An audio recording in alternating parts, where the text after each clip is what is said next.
If I had told you yesterday that Jokic would have just one attempt through one quarter, 3 through a half, and 5 through 3 quarters, would that be more indicative of the Heat winning game one or Jokic triple-doubling anyway?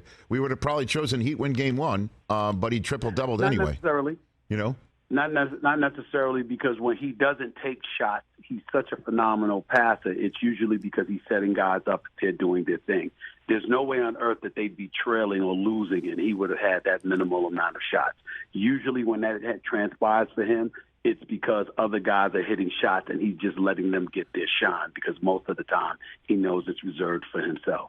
So do we have anyone we can compare Jokic to, or we're literally watching the birth of a unicorn here, Stephen?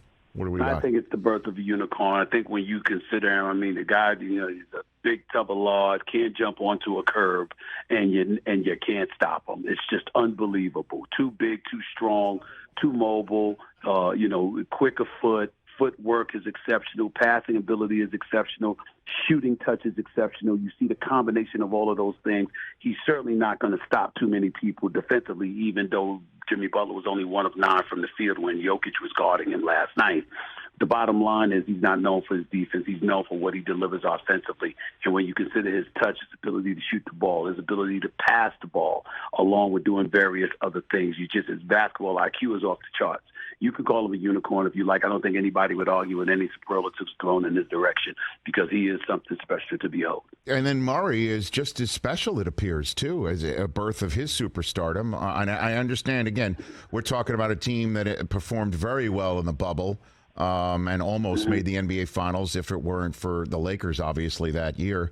But his 26, 10, and 6 in 44 minutes and the way he played, against the Lakers, the two-man game is lethal, Stephen. Well, they're the best two-man game in basketball. I mean, we've looked at Jason Tatum, Jaylen Brown. We've looked at Kevin Durant, Devin Booker. We've looked at various others, and right now they're the best. They've certainly been the best this postseason, and you got to take into consideration the last time we saw Jamal Murray in the postseason, before he had that nasty ACL tear. The last time we saw him in the postseason, Denver Nuggets were in the conference finals in the bubble against the Los Angeles Lakers. They won, they ultimately lost. But if you recall, the first 2 playoff series for the Denver Nuggets, Jamal Murray was religiously dropping 40 or 50-plus point games in the postseason. So he put the world on notice how lethal he can be.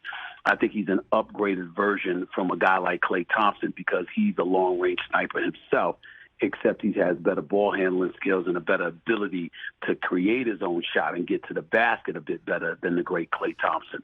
So I think when you look at Jamal Murray from that perspective, his ability to hit pressure shots, to respond under pressurized situations, averaging 32 in the conference finals, 27.7 points per game throughout the postseason. Considering the fact that the Denver Nuggets are undefeated this postseason when he shoots 40% or better from three-point range, what can you say? I mean, the guy is just special. There's no way around it. And they are an elite team when he and Jokic are playing together, which is why you see them in this position. Catch the Rich Eisen Show every single day on the Roku channel, 12 to 3 Eastern, for free.